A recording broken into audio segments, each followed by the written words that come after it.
Hello student, एक बार फिर से आप सभी का R&D स्टडी सेंटर में स्वागत है।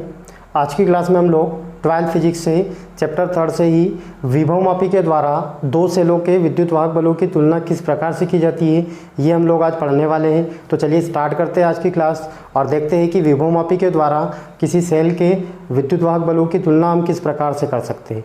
तो यहाँ हम लोगों को सबसे पहले डायग्राम को समझना जरूरी है, सर्किट को समझना जरूरी है। तो ये वाला सर्किट मैंने आपको विभवमापी का सिद्धांत क्या होता है वहाँ भी बता रखा है। अगर अभी तक आप लोगों ने वो वीडियो नहीं देखा है तो पहले वो वीडियो देखें और विभवमापी का सिद्धांत क्या होता है ये अच्छे से क्लियर करें। तो यहाँ हम परिपथ की बात करते हैं।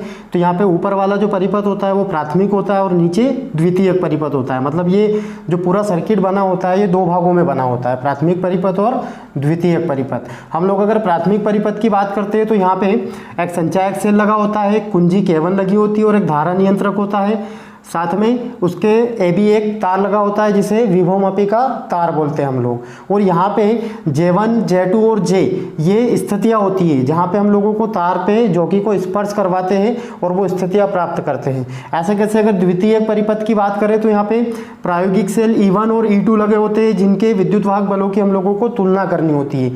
और K2 जो है यहाँ पे द्विमार्गी कुंजी होती है, दोनों मार्ग होते हैं इसमें। और G जो होता है धारामापी होता है और धारामापी के साथ में एक जॉकी जुड़ी होती है जिसे हम J से दर्शाते हैं। और यहाँ पे ये ध्यान रखना है कि जो सेल लगे होते हैं चाहे वो संचायक सेल हो या प्रायोगिक सेल हो, उनके प्लस सिरे जो है तार के बिंदु A से जुड़े होना चाहिए। ये हम लोगों को विशेष ध्यान रखना है।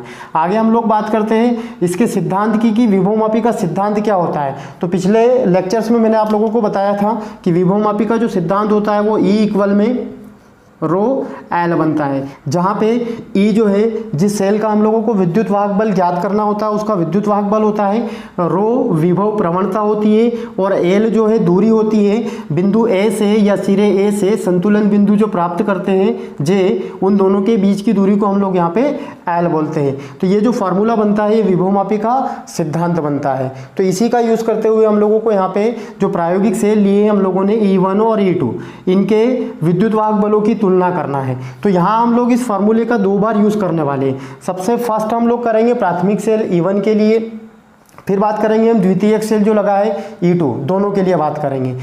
तो यहाँ हम नोट करेंगे पहले प्रायोगिक सेल के लिए देखें, पहले सेल का विद्युत वाहक बल E1 सिरे A से L1 दूरी पर संतुलित होता है। तो हम लोग यहाँ पे विभवमापी का सिद्धांत यूज़ करने वाले हैं। विभवमापी के सिद्धांत से, और हम लोग अगर विभवमापी का सिद्धांत देखते हैं तो मैंने यहाँ फॉर्मूला नोट कर रखा है, इससे हम लोग यहाँ पे बनाएंगे। तो देखिए विद्युत वाहक बल क्या आएगा, E1 आएगा, रो विभव प्रवणता कॉमन रहेगी दोनों के लिए, दोनों सेल के लिए, और साथ में दूरी क्या है उसकी L1 है, L1 दूरी पर संतुलित होता है। तो यहाँ पे समीकरण फर्स्ट बनेगी। ऐसे कैसे हम लोग सेकेंड जो सेल लगाए प्रायोगिक सेल उसके लिए निकालने वाले हैं। तो यहाँ पे हम लोग नोट करेंगे दूसरे सेल के लिए। यहाँ हम लोग इस विभवमापी के सिद्धांत से एक समीकरण बनाने वाले हैं जिस तरीके से हम लोगों ने फर्स्ट बनाया है, ऐसे ही बनाएंगे। तो देखें यहाँ पे E के स्थान पे आएगा E2 आएगा, सेकेंड जो सेल लगा है उसका विद्युत वाहक बल, रो जो है कॉमन रहेगा और दूरी कितनी दूरी पर संतुलित होता है तो L2 दूरी पे हम लोगों ने मान रखा है। ये इक्वेशन सेकेंड बनेगी। अभी हम लोगों का क्वेश्चन है यहाँ पे कि विभवमापी द्वारा दो सेलों के विद्युत वाहक बलों की तुलना करना है। और तुलना कहाँ होती है, जब अनुपात बनता है, और अनुपात बनता है डिवाइडेशन से, बटे में आने से। तो यहाँ पे हम लोग इन दोनों का भाग लगाने वाले हैं। तो यहाँ पे मैं नोट कर रहा हूँ समीकरण 1 में 2 का भाग देने पर, तो देखिए भाग देंगे तो E1 के अपोन में क्या नोट होगा, यहाँ पे E2 आएगा।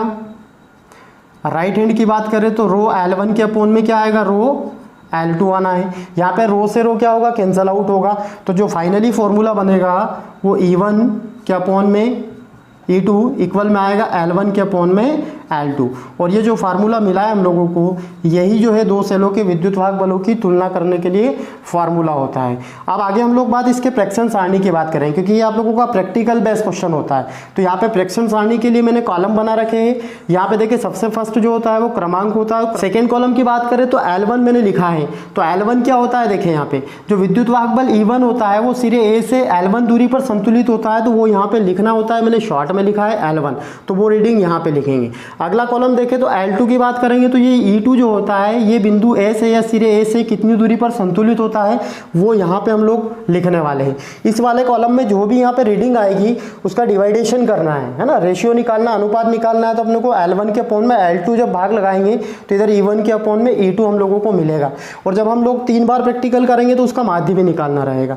तो माध्य क्या करना है, अगर 3 बार हम लोग प्रैक्टिकल कर रहे हैं, रीडिंग ले रहे हैं, तो यहाँ पे जो 3 बार रीडिंग आएगी उनको प्लस करके यहाँ पे 3 का डिवाइडेशन करेंगे, भाग लगाएंगे, तो यहाँ पे हम लोगों को माध्य अनुपात मिलने वाला है। तो इस तरीके से आप लोग ये अच्छे से समझे कि किस तरीके से हम लोग दो सेलों के विद्युत वाहक बलों की तुलना कर सकते हैं। और यहाँ पे हम लोगों को विभवमापी के सिद्धांत का उपयोग करना है। तो आप लोगों ने अगर विभवमापी के सिद्धांत का वीडियो नहीं देखा है तो पहले वो अच्छे से समझे उससे कि विभवमापी का सिद्धांत किस प्रकार से बनता है और फिर इसकी प्रैक्टिस करें।